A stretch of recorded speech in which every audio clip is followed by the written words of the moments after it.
नमस्कार दोस्तों, अंकुर sir classes में आप सभी का हार्दिक स्वागत है। आइए आज जानते हैं जैन धर्म के बारे में। ये हमारी जैन धर्म की दूसरी क्लास है। आइए देखते हैं पहला क्वेश्चन क्या कह रहा है कि महावीर स्वामी के बचपन का क्या नाम था। महावीर स्वामी के बचपन का क्या नाम था? तो आप सभी जानते हैं कि महावीर स्वामी के बचपन का नाम था वर्धमान। वर्धमान। नेक्स्ट क्वेश्चन बनता है कि जैन धर्म में किस पर अधिक बल दिया गया है। तो जैन धर्म में अहिंसा एवं काया क्लेश, अहिंसा एवं काया क्लेश पर अधिक बल दिया गया है। ठीक है, किस पर बल दिया गया है? तो अहिंसा और काया क्लेश पर बल दिया गया है। ठीक है। जैन धर्म के संप्रदाय, तो जैन धर्म को दो भागों में बांटा गया था। कितने भागों में बांटा गया? दो भागों में बांटा गया। कौन कौन से संप्रदाय थे? एक आपका था श्वेतांबर, श्वेतांबर, और दूसरा था दिगंबर। श्वेतांबर और दिगंबर। जैसा कि पहले आप ट्रिक के माध्यम से पढ़ चुके हैं कि जैन श्वेत दिगंबर बट गए बुद्धहीन महायान। अर्थात जैन धर्म जो था वो दो भागों में बटा था, श्वेतांबर और दिगंबर।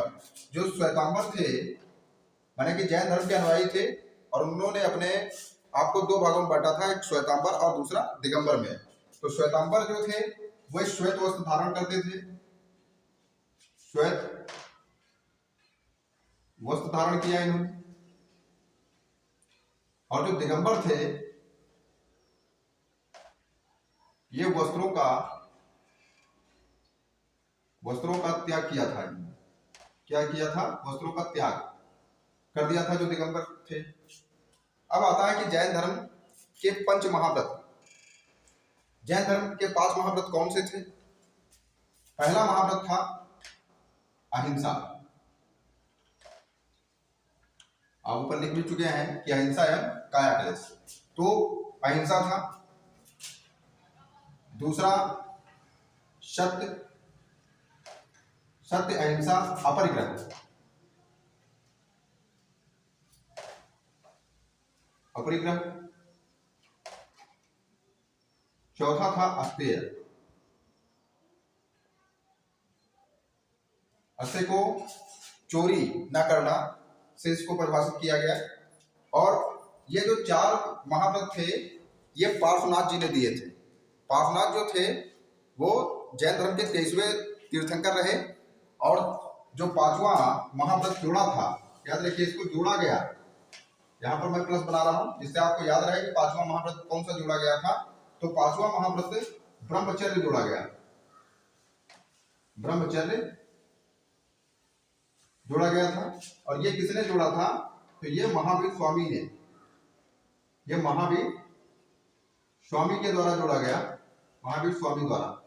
ठीक है। और ये 4 जो थे ये किसके द्वारा जोड़े गए? तो आप इनको याद रखिए कि ये जो 4 थे ये पार्श्वनाथ जी द्वारा जोड़े गए थे, पार्श्वनाथ द्वारा। ठीक। और जो 5वां था ये महावीर स्वामी के द्वारा जोड़ा गया था। अब प्रश्न बनता है, यहाँ पर हमने लिखवाया था आपको कि जैन धर्म किस पर अधिक बल देता है? तो अहिंसा एवं काया क्लेश पर। अब काया क्लेश क्या होता है तो आपको बताना है कि काया क्लेश क्या होता है। काया क्लेश का अर्थ है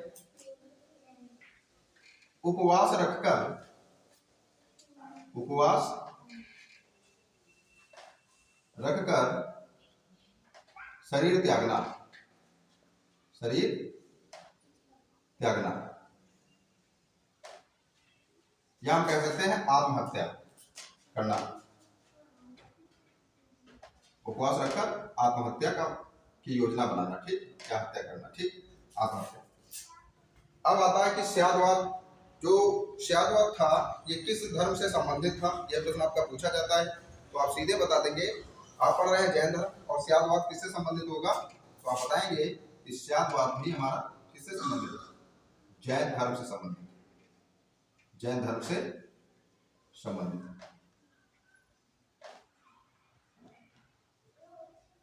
स्यादवाद किससे संबंधित है? तो जैन धर्म से संबंधित है। इतना आपको समझ में आया होगा। आप देख लीजिए एक बार कि महावीर स्वामी के बचपन का क्या नाम था? तो वर्तमान था। जैन धर्म में किस पर अधिक बल दिया जाता है? तो अहिंसा और कायाक्लेश पर। जैन धर्म के जो संप्रदाय थे वो दो भागों में बटे, एक श्वेतंबर एक दिगंबर। श्वेतंबर वो था जो श्वेत वस्त्र धारण करता था, और दिगंबर वे थे जो वस्त्रों का त्याग करते थे। पंच महाव्रत थे, एक अहिंसा, सत्य, अपरिग्रह, अस्तेय, और पांचवा जो जोड़ा गया ब्रह्मचर्य जोड़ा गया और महावीर स्वामी के द्वारा ये जोड़ा गया था। ठीक है। और आया कायाक्लेश, तो उपवास रखकर शरीर त्यागना अर्थात आत्महत्या करना, ये कायाक्लेश से संबंधित था। स्यादवाद का सिद्धांत जो था वो जैन धर्म से संबंधित था। अब आता है कि महावीर स्वामी का ग्रह त्याग किस उम्र में हुआ था? तो महावीर स्वामी का जो ग्रह त्याग हुआ था वो 30 वर्ष की उम्र में हुआ। कितने वर्ष की उम्र में हुआ? 30 वर्ष की। अब 30 वर्ष की उम्र में इन्होंने जब ग्रह त्यागा तो किसी से आज्ञा ली होगी, तो इन्होंने आज्ञा किससे ली थी? तो अपने बड़े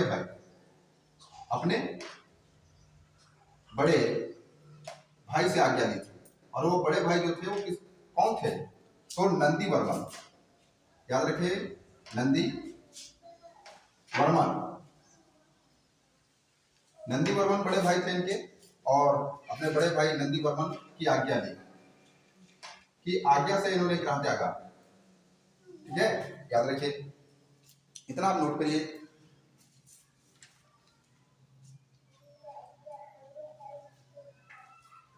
तो महावीर स्वामी का जो ग्रह त्याग हुआ था वो 30 वर्ष। अपने बड़े भाई नंदी वर्मन नहीं होगा, सॉरी गलत हो गया, यहाँ पर नंदी वर्धन होगा। नंदी वर्धन की आज्ञा लेकर इन्होंने ग्रह को त्यागा था अपने। ठीक, और इनको ज्ञान का प्राप्त हुआ, तो इनको जो ज्ञान की प्राप्ति हुई थी,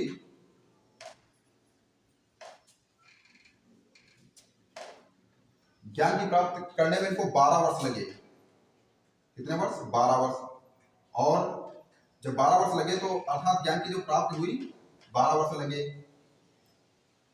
तो ग्रह त्यागा था 30 वर्ष में और 12 वर्ष लग गए, अर्थात 42 वर्ष की उम्र में। 42 वर्ष की उम्र में इनको ज्ञान प्राप्त हुआ। ठीक है, याद रखिए, ये भी पूछ लिया जाता है आपको, कितने वर्ष लगे? तो 12 वर्ष लगे, याद रखिए। और उम्र कितनी थी इनकी उस समय? तो 42 वर्ष की उम्र थी। अब आता है आपका वसती नामक जैन केंद्र कहाँ पर स्थित है? बहुत ही इंपॉर्टेंट है ये वाला प्रश्न, आपका पीसीएस तक के एग्जामों में पूछा गया है, इसलिए ध्यान से इसको देख लीजिए। वसती नामक जैन केंद्र कहाँ स्थित है? तो आप बता देंगे कि वसती नामक जैन केंद्र जो है हमारा वो कर्नाटक में स्थित है, कर्नाटक में। अब आता है आपका चतुर्याम सिद्धांत क्या है? तो चतुर्याम सिद्धांत आप कमेंट करके बताइए कि क्या होता है।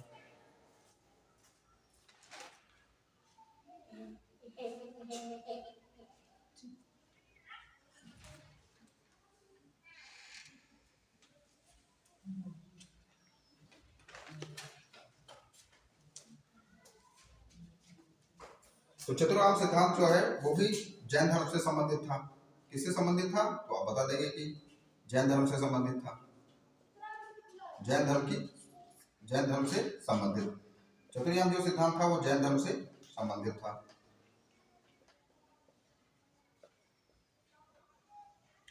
और स्यादवाद का सिद्धांत भी जैन धर्म से संबंधित था। ये ज्ञान की सापेक्षता का सिद्धांत कहा गया। ज्ञान की सापेक्षता का सिद्धांत।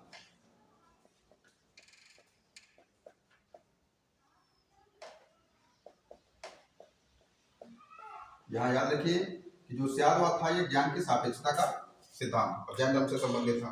चतुर्याम सिद्धांत आपका जैन धर्म से संबंधित था। ठीक, जैन तीर्थंकरों की जीवनी पूछा जाता है कि जैन तीर्थंकरों की जीवनी किसमें निहित है? तो आपको ये बताना है।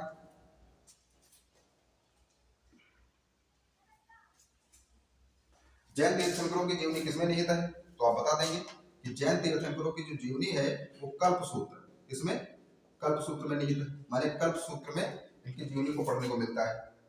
जैन विद्वान, अगला प्रश्न बनता है आपका कि जैन विद्वान हेमचंद का संरक्षण या इनका संरक्षक कौन था? जैन विद्वान कौन? हेमचंद का जो संरक्षक था कौन था वो? तो आप बता देंगे कि कुमारपाल। कुमार पाल था। कौन था? कुमार पाल। अब आता है नेक्स्ट प्रश्न आपका आता है कि महावीर के जो अनुयायी थे उनको क्या कहा जाता था? तो महावीर के जो अनुयायी थे उनको जैन कहा जाता है। जैन या जिन। जिन का मतलब होता है विजेता, जैन या जिन कहा जाता था। और इसका जो अर्थ होता है विजेता से लिया जाता है। ठीक है। और नेक्स्ट प्रश्न आता है आपका, महाजनपदों का वर्णन किसमें मिलता है? तो आप बता देंगे कि 16 महाजनपद जो है उनका वर्णन भगवती सूत्र में मिलता है। भगवती सूत्र, भगवती सूत्र में मिलता है। सबसे लास्ट और अंतिम प्रश्न आपका बनता है कि कैवल्य का अर्थ क्या है? कैवल्य का क्या अर्थ है? तो कैवल्य का अर्थ होता है मोक्ष की प्राप्ति। मोक्ष की प्राप्ति। आज थी ये आपकी जैन धर्म से संबंधित छोटी सी क्लास। कैसी लगी आपको हमारी क्लास? आप अवश्य कमेंट करके बताइए। और इस चैनल से जुड़े रहने के लिए आप सभी को धन्यवाद है। इस चैनल को लाइक शेयर अवश्य करें। 1 तारीख अर्थात 1 अप्रैल से आपको यूपी स्पेशल दोबारा पढ़ने को हमारे चैनल पर मिलेगा, विस्तृत मिलेगा पढ़ने को। इसलिए आप सभी जुड़े रहिए और आगे अपनी तैयारी को बरकरार रखिए। धन्यवाद।